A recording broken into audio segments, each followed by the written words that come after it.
In episode 2, I built the strongback and installed the station molds.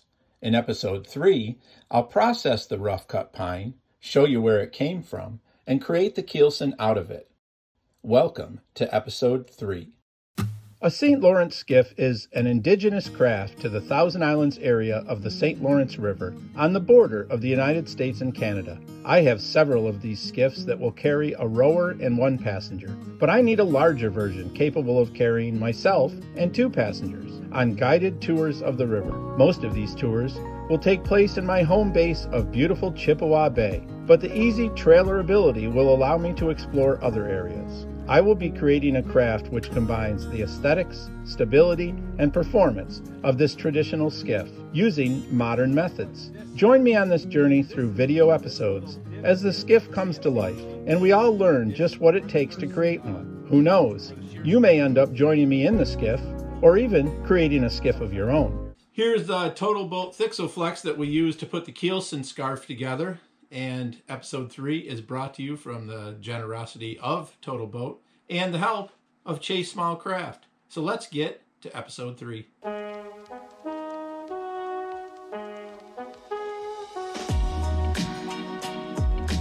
The white pine has been in the back of the boat shed since June of 2020, when I brought it back from an Amish sawmill. The ends of the planks were painted with oil-based paint to avoid checking, and the boards were stickered and left to dry. This pine will be used to create the keelson, as well as for the hull strips. The circle was complete when another Amish friend stopped by to help me move the pine to be processed for the boat. So what we'll do is come inside of this sapwood. We don't want to use that, so this is where we'll start. We've got all the way over to here where we'll cut the sapwood off again. And we'll get the strips and the keel out of this white pine. We'll avoid the knots, although there's not that many. This is the worst knot in all of them, this top board. But the strips can be scarfed and so can the keel, so. Plenty of good wood there. You can see when you paint the ends, it makes a big difference in how much it checks. The stuff was really wet when we brought it in. It had just been cut out of the log. Painted it right away, and it's done a really good job of not splitting. Okay, this is the first piece of white pine that we're going to process. You notice we got this big knot here, and plus it's wider down here. So I think we're going to try and get a straight shot and miss this. Straight down there. Once we get a straight side on it, then we can use the saw with a fence to cut our 1/4 inch wide pieces. So first thing is to get a nice straight line on there. I'll put it on with a chalk line. When I do this, I'm going to use the method that a lot of boat wrights used to use and shipwrights, where you stretch the line out and then you put your finger in the middle and you snap each side. That way you have a little less deflection and curve in the string. So I'll do that right now.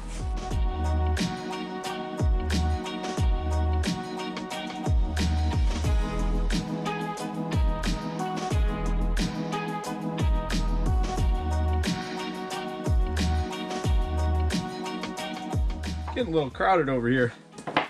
Okay, here's the keelson. Now, I cut it a little fat here because I wasn't quite sure. This is not something that a boat that has been built too many times from these plans. So there's a little bit of work that's going on here, trying to make sure that we've got things the way we want them, so when somebody else builds it, they know exactly what it is. So from this drawing, I left this a little fat on the end of the keelson. The nice thing is, this is a white pine. So shaping this with a hand plane, coming back in and doing some work on it, the stuff cuts like butter. So no big deal to take 3/8 of an inch off with a hand plane. I'd rather have too much material than too little. So I'm going to go in and check and see how well this fits. This is only half. I'm going to flip this around here. I left an extra 8 inches at this end so I can cut a scarf here. And what I'll do is make the exact same thing as this for the other end, except the scarf will go the other direction. and then we will have a keelson. So we're going to take this in and see how it fits. To make the other half of the keelson, we just traced the first one we made onto this board, and now I'm cutting it out.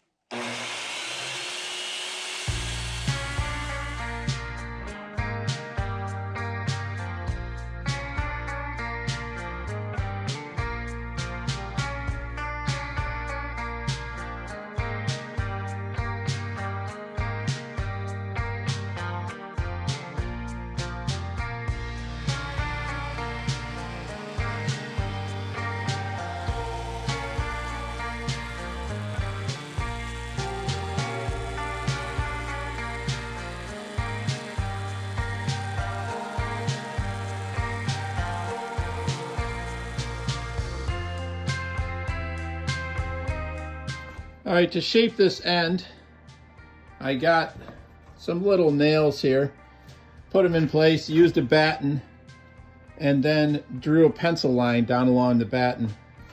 And you can see now that that has been done, and I have the actual shape that I need, and now I'm going to cut that out, or I'll probably just hand plane it off. This white pine goes so easy that just set it on edge and take a plane to it, and it'll be fitted in just a minute. So there they are in place, the inner stem and the false stem, or the outer stem. And here's what it looks like. This right here has to have this profile because this end right here ends up right at this line.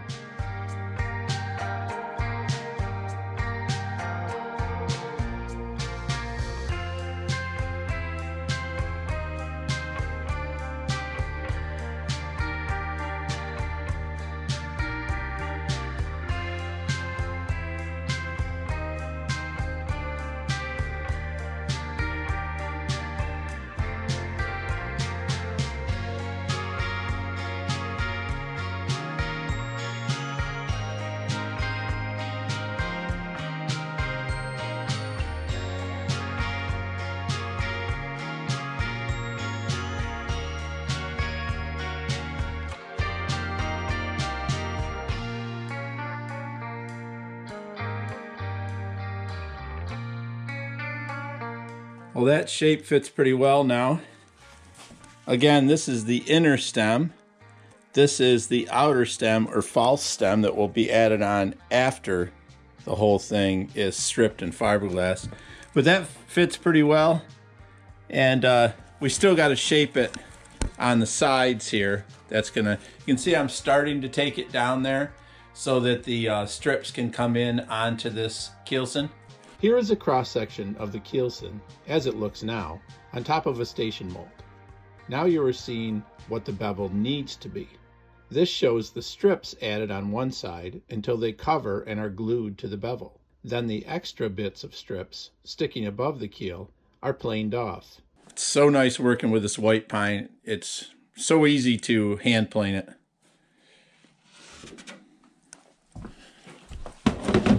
And once we get this right, then we'll flip it over and make sure it fits on the other end down there, and then we'll just copy it with the piece that's sitting up there right now. And we also have to put a scarf in the middle, because right here in the middle there will be a scarf here, and then these two pieces will be glued together.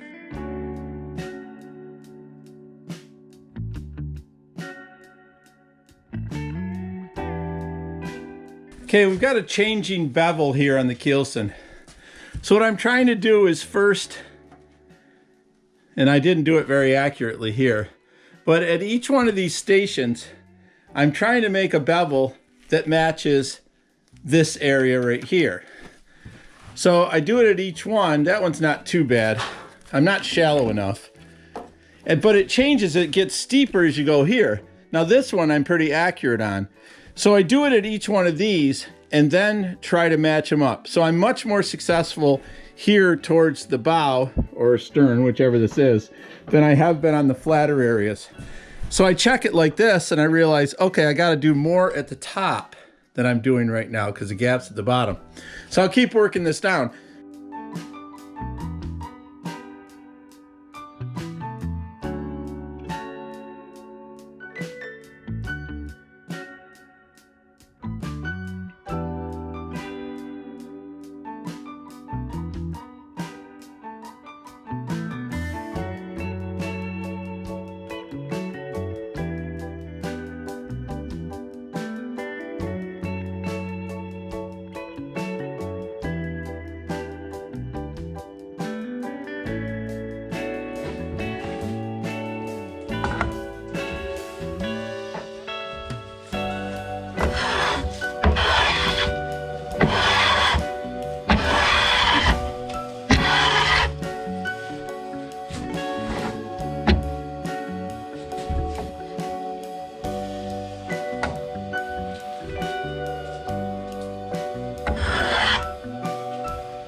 It's all clamped up.